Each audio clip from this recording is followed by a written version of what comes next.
আসন্ন ত্রয়োদশ জাতীয় সংসদ নির্বাচনে পাবনা ৪ আসন থেকে প্রতিদ্বন্দ্বিতা করতে মনোনয়নপত্র সংগ্রহ করেছেন জেলা বিএনপির সাবেক যুগ্ম সাধারণ সম্পাদক জাকারিয়া পিন্টু।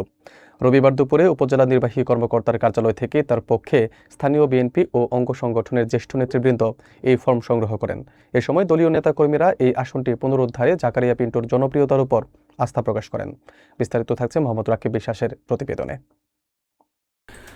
আসন্ন ত্রয়োদশ সংসদ নির্বাচনের মনোনয়ন ফর্ম সংগ্রহ করলেন পাবনা ৪ ঈশ্বরদী আটঘরিয়া আসনে বিএনপি নেতা ও জেলা বিএনপির সাবেক যুগ্ম সাধারণ সম্পাদক জাকারিয়া পিন্টু।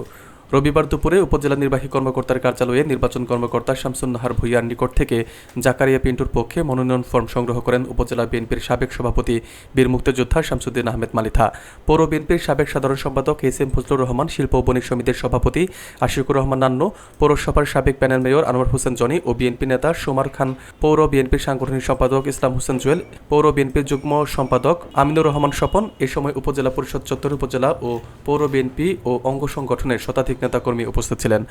মনোনয়ন ফর্ম উত্তোলন শেষে নেতাকর্মীরা জানান, আমাদের নেতা জনাব জাকারিয়া পিন্টু মানুষের গণতান্ত্রিক অধিকার নিশ্চিত করতে এবং একটি ভালো নির্বাচনের জন্য আন্দোলন সংগ্রাম করেছে।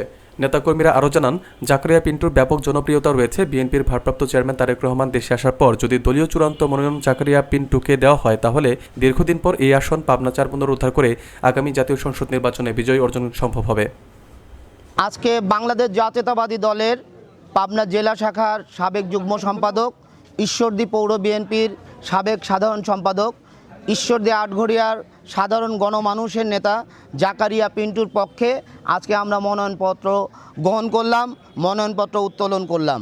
আমরা আশাবাদী যে প্রাথমিকভাবে যাকে দল মনোনীত করেছে, আমরা আশা করছি আমাদের বিএনপির ভারপ্রাপ্ত চেয়ারম্যান আগামীর রাষ্ট্রনায়ক দেশনায়ক তারেক রহমান সাহেব 25 তারিখে দেশের মাটিতে এসে যখন চূড়ান্ত প্রার্থী ঘোষণা করবেন, তখন ঈশ্বরদী আটঘরিয়া পাবনা 4 আসনে জাকারিয়া পিন্টুকেই ধানের শীষের প্রার্থী হিসাবে ঘোষণা করবেন এবং জাকারিয়া পিন্টুকেই ঈশ্বরদী আটঘরিয়া পাবনা 4 আসনের চূড়ান্ত প্রার্থী হিসাবে ঘোষণা করবেন।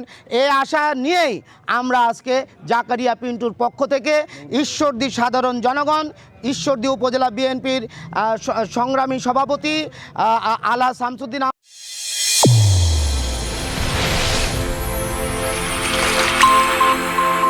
চ্যানেল A1 হৃদয়ের স্পন্দন।